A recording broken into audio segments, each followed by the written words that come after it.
Good morning, friends. I, Professor Y.M. Hardi, presently working in Rajarshi Shahu Maharaj Polytechnic, Nasik. Today, we have discussed details to assembly of universal coupling.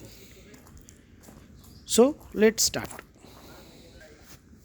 So, so it is a types of shaft coupling. So, shaft coupling are used to join two shafts in such a way that both shafts are rotate and they act as a one unit and transmit power from one shaft to other.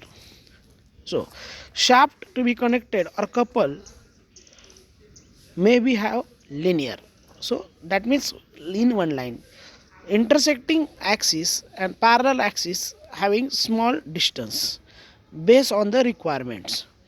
The shaft coupling are classified into three types. So universal coupling, Oldham's coupling and Cushion's coupling. In that in your syllabus having two couplings, universal coupling and Oldham's coupling. So let's start universal coupling. So universal coupling. It is a rigid coupling that connects two shafts whose axes intersect if extended.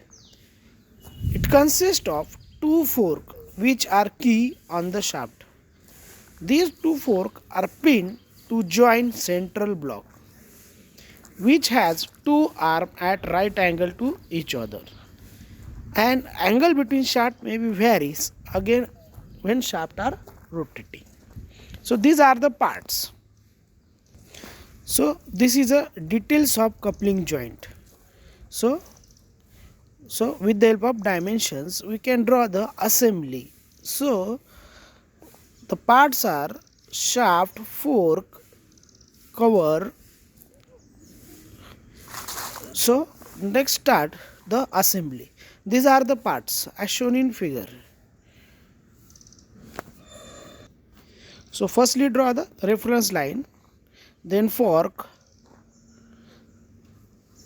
then draw the block which is join.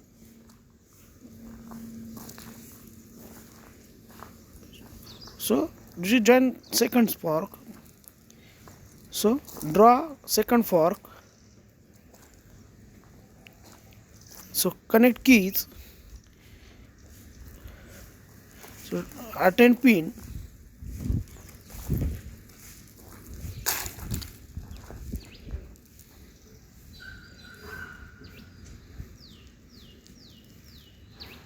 So attach pin with centrally lock with pin. So this is a assembly of. So draw the sectional views. This is assembly of universal coupling. Then next draw the side view. Draw the hatching lines, fork, second forks, pin, locker, washer and keys. So in this way complete the whole assembly with dimensions. So in this way complete the all dimensions with in the diameter of D. So this is the required answer of your couplings.